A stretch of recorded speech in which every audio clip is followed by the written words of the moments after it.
I am a widow of a certain MDC activist who was killed when he was trying to attend a prayer meeting.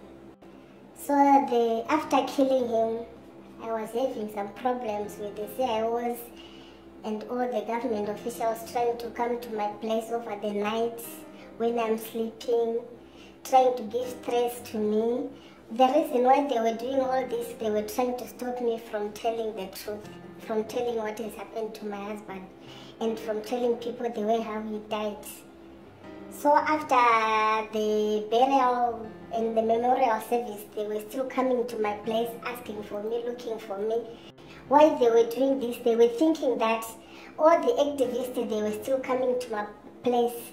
And over the night, they were thinking that activists were still sleeping at my place. So it wasn't easy for me, you know, when you are sleeping inside and you know that there is your enemy outside. And that person is the one who killed your breadwinner, your husband. It wasn't easy. My husband was trying to attend a prayer meeting.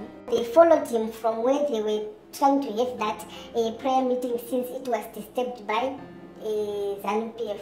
So when he was next to a certain shopping center, next to where I was living, another police officer, he was driving the car.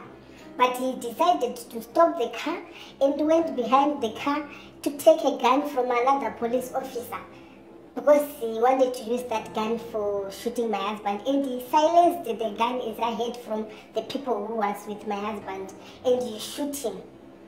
And right now it hurts me. I ran away from Zim for security reasons, and where I am now, I'm like a slave. I'm not free. The way I'm staying, it's not to be deserved by a human being.